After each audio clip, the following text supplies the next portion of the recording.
नमस्कार दोस्तों, impress on classes में आप सबका स्वागत है। भारत रत्न से संबंधित हमारी ये छठी वीडियो है। अभी तक हमने भारत रत्न से संबंधित जितने भी क्वेश्चन पढ़े हैं वो बहुत ही डिटेल से पढ़े हैं।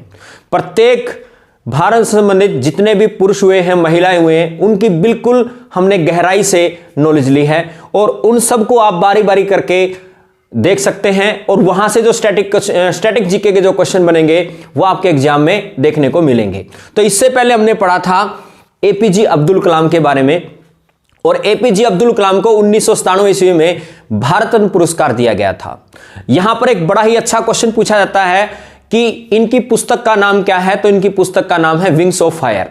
अब एक बहुत ही अच्छा क्वेश्चन आपसे पूछा जाएगा कि भारत के ऐसे कितने राष्ट्रपति हुए हैं जिनको राष्ट्रपति बनने से पहले ही भारत रत्न पुरस्कार दे दिया गया। तो ऐसे राष्ट्रपति हैं 3, जिनका नाम है, जैसे बोल सकते हैं, डॉक्टर सर्वपल्ली राधाकृष्णन। इनको 1962 ईस्वी में दिया गया। उसके बाद डॉक्टर जाकिर हुसैन,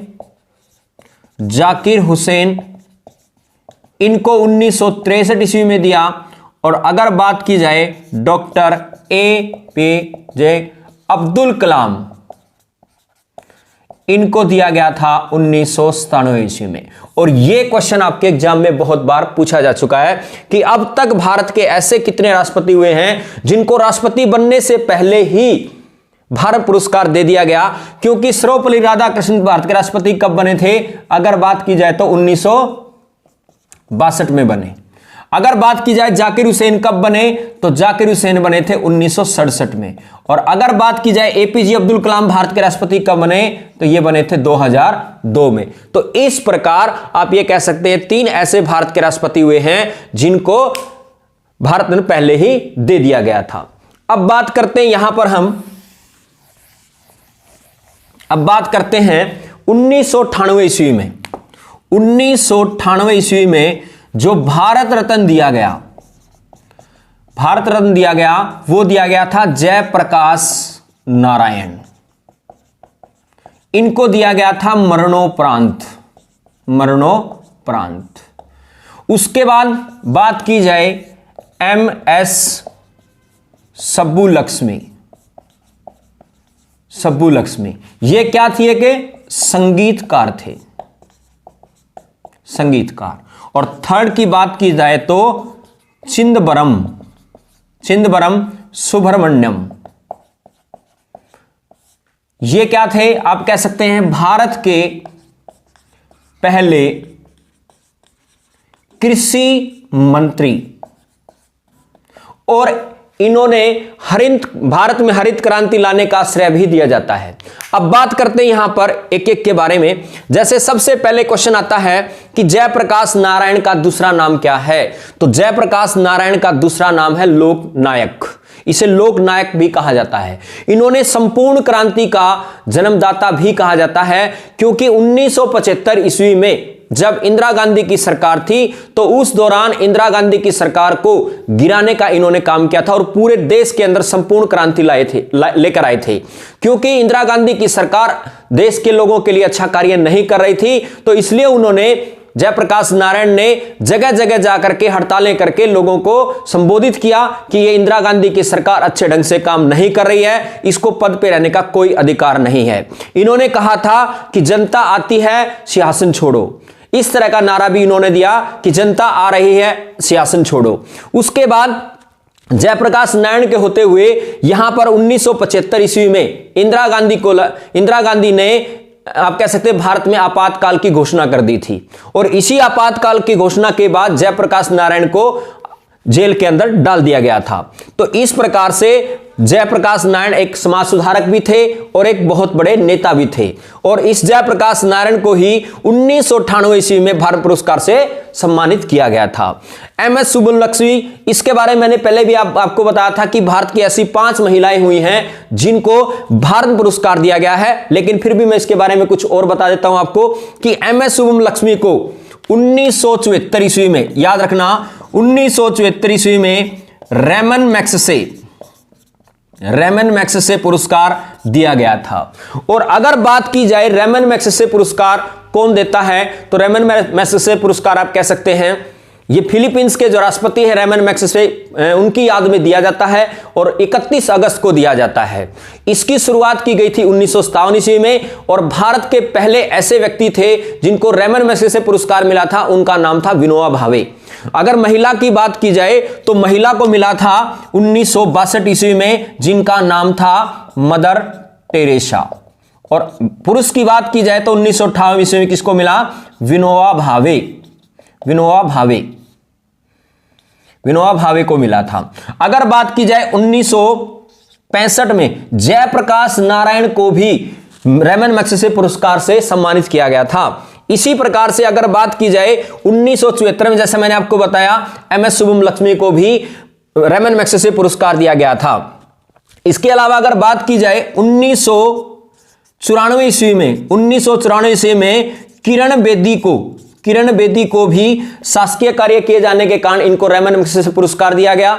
इसी प्रकार से 2006 में अरविंद केजरीवाल को भी शासकीय कार्य किए जाने के कारण उनको रेमन मैग्सेसे पुरस्कार दिया गया। और 2019 में हमारे जो पत्रकार हैं रवीश कुमार, उनको भी रेमन मैग्सेसे पुरस्कार दिया गया। रेमन मैग्सेसे पुरस्कार को एशिया का नोबेल पुरस्कार भी कहा जाता है। ये सब बातें आपने बिल्कुल ध्यान रखनी है। इसके बाद अगर बात करें चिदंबरम सुब्रमण्यम, ये भारत के पहले कृषि मंत्री थे और ये हरित क्रांति लाने वाले, आप कह सकते हैं भारत में हरित क्रांति लाने का इनका प्रमुख योगदान था। और यहां पर अगर बात की जाए भारत में हरित क्रांति कब आई, तो भारत में हरित क्रांति आई 1966-67 के अंदर। भारत के हरित क्रांति लाने का श्रेय किसे दिया जाता है, एमएस स्वामीनाथन को दिया जाता है, जो केरल के एक वैज्ञानिक थे और इन्होंने उत्तराखंड में कृषि पंत विश्वविद्यालय के अंदर यहां पर हरित क्रांति की शुरुआत की थी। इस हरित क्रांति के अंदर गेहूं और चावल की जो फसल है उसकी काफी, आप कह सकते हैं काफी फसल हुई, जिसके कारण यहां पर भारतीय लोगों ने इस गेहूं और चावल का, आप कह सकते हैं, उत्पादन करना शुरू कर दिया। कई बार क्वेश्चन पूछते हैं कि भारत का राष्ट्रीय गेहूं अनुसंधान केंद्र कहां पर है, तो राष्ट्रीय गेहूं अनुसंधान केंद्र आप कह सकते हैं करनाल हरियाणा में है। और चावल अनुसंधान केंद्र कहां पर है, चावल अनुसंधान केंद्र है आपका उड़ीसा कटक के अंदर। इसी प्रकार से 1960 ईस्वी में नॉर्मन बोरलॉग ने, आप कह सकते हैं, विश्व स्तर पर हरित क्रांति की शुरुआत की और वहां पर भी चावल और गेहूं को प्राथमिकता दी गई थी। अगर पूछा जाए अंतरराष्ट्रीय स्तर पर चावल अनुसंधान केंद्र कहां पर है, तो चावल अनुसंधान केंद्र है फिलीपींस के मनीला में। तो इस प्रकार से जितने भी मैंने इससे संबंधित स्टैटिक जीके का क्वेश्चन बताए हैं वो बहुत ही इंपॉर्टेंट है। इसके बाद अगर हम बात करें यहां पर 1999 ईस्वी में भारत रत्न किसको दिया गया, तो 1999 ईस्वी में दिया गया था रविशंकर, पंडित रविशंकर को दिया गया। ये क्या थे, आप कह सकते हैं एक सितार वादक थे, सितार वादक। इसके बाद बात की जाए अमर्त्य सेन को भी आप कह सकते हैं भारत पुरस्कार दिया गया। और कब दिया गया, 1999 ईस्वी में। और ये क्या थे, अर्थशास्त्री थे। और इनको 1998 ईस्वी में क्या मिला था, नोबेल पुरस्कार भी मिला था। नोबेल पुरस्कार कब मिला इनको, 1998 ईस्वी में। और अमर्त्य सेन को भारत रत्न कब मिला, 1999 ईस्वी में। इसके अलावा अगर बात करें गोपीनाथ बारदोलाई, ये कौन थे, ये असम के पहले मुख्यमंत्री थे, असम के पहले सीएम थे या मुख्यमंत्री थे, आप कह सकते हैं। और इन्हें आधुनिक असम का जन्मदाता भी कहा जाता है। तो यहां पर आपने ध्यान रखना है 1999 ईस्वी में इन 3 व्यक्तियों को भारत पुरस्कार दिया गया, जिसमें पंडित रविशंकर जो थे ये सितार वादक थे, अमर्त्य सेन जो थे अर्थशास्त्री थे जिनको 1998 नोबेल पुरस्कार भी मिला, और गोपीनाथ बारदोलाई असम के पहले सीएम थे जिन्हें असम का, आप कह सकते हैं, असम का जन्मदाता भी कहा जाता है। इसके बाद अगर बात करें यहां पर 2001 में आप कह सकते हैं भारत पुरस्कार मिला लता मंगेशकर को। और दूसरी अगर बात की जाए यहां पर उस्ताद बिस्मिल्लाह खां। उस्ताद बिस्मिल्लाह खां ये क्या थे? शहनाई वादक। शहनाई वादक। इन दोनों को भी क्या मिला? भारत रत्न पुरस्कार दिया गया। लता मंगेशकर के ऊपर मैंने पूरी वीडियो बना रखी है, जब इनको आप कह सकते हैं नोबेल भारत रत्न पुरस्कार दिया गया 2001 ईस्वी में, पूरी वीडियो मैंने इसके ऊपर बनाई है। कई बार यहां पर पूछा जाएगा कि लता मंगेशकर से संबंधित एकेडमी जो है, संगीत की एकेडमी कहां पर खोली जाएगी? तो इंदौर में खोली जाएगी। लता मंगेशकर पुरस्कार किस भारत के किस व्यक्ति को दिया गया? भारत के किस व्यक्ति को दिया गया है? तो नरेंद्र मोदी को दिया गया है। इस तरह की सारी बातें मैंने इस वीडियो में बता रखी हैं। इसके बाद अगर बात करें हम यहां पर 2008 ईस्वी में भीमसेन जोशी को भारत पुरस्कार से सम्मानित किया गया। यह शास्त्रीय संगीत से संबंधित हिंदुस्तान संगीत शैली के एक प्रमुख गायकों में से थे। इनको भी 2008 ईस्वी में आप कह सकते हैं भारत पुरस्कार दिया गया। अब यहां पर कुछ क्वेश्चन में आपको हरित क्रांति से संबंधित बता देता हूं कि जो हरित क्रांति जो है उसकी शुरुआत मैंने आपको बताई कि 1966-67 में हुई, और आप कह सकते हैं स्वामीनाथन ने इसकी शुरुआत की थी। अब कुछ क्रांतियां जो हैं वो बहुत ही इंपॉर्टेंट हैं। जैसे आपने सुना होगा गुलाबी क्रांति। गुलाबी क्रांति का संबंध किससे है? झींगा मछली से है। इसी प्रकार आपने सुना होगा सुनहरी क्रांति। सुनहरी क्रांति का संबंध है राष्ट्रीय बागवानी से। इसी प्रकार आपने सुना होगा गोल क्रांति। गोल क्रांति का संबंध है आलू से। इसी प्रकार आपने सुना होगा लाल क्रांति, उसका संबंध है टमाटर और आप कह सकते हैं मांस से संबंधित है। इसी तरह भूरी क्रांति, जिसका संबंध आप कह सकते हैं उर्वरकों से संबंधित है। और इसी प्रकार से आपने सुना होगा रजत क्रांति, जिसका संबंध अंडे उत्पादन से संबंधित है। इस नीली क्रांति, इसका संबंध मछली उत्पादन से है। और एक सुना होगा इंद्रधनुष क्रांति। इंद्रधनुष के अंदर ये सारी क्रांति जब मिल जाती हैं तो उसे कहा जाता है इंद्रधनुष क्रांति, जिसमें लाल है, पीली है, हरित है, उसके अंदर भूरी है, रजत है, इन सबको मिला करके इंद्रधनुष क्रांति कहा जाता है।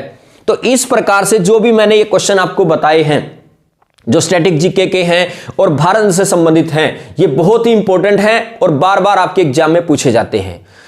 लगभग एक वीडियो के अंदर और हम भारत से संबंधित जो चैप्टर हैं उसको हम कंप्लीट कर लेंगे।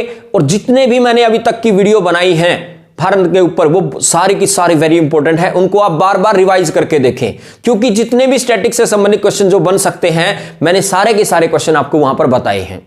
तो अगर दोस्तों अगर आपको ये वीडियो अच्छी लगी हो तो आप इसे लाइक करें, मेरे चैनल को सब्सक्राइब करें और ज्यादा से ज्यादा आप कह सकते हैं इसके ऊपर कमेंट करें, ताकि आपको मुझे ये पता लगे कि आपको वीडियो समझ में आ रही है कि नहीं आ रही है, या कुछ और एक्स्ट्रा करने की जरूरत है। जितने आप कमेंट करेंगे उतना मुझे पता लगेगा कि आपको क्लास में कितना और चाहिए, क्योंकि मेरी तरफ से मैं जितना डीपली हो सकता है उतना डीपली मैं करवा रहा हूं। फिर भी आप कमेंट के माध्यम से बता सकते हैं कि कुछ और इसमें ऐड करना हो तो आप जरूर बताएं। अपने माता पिता की सेवा करें और सैनिकों का सम्मान करें। धन्यवाद।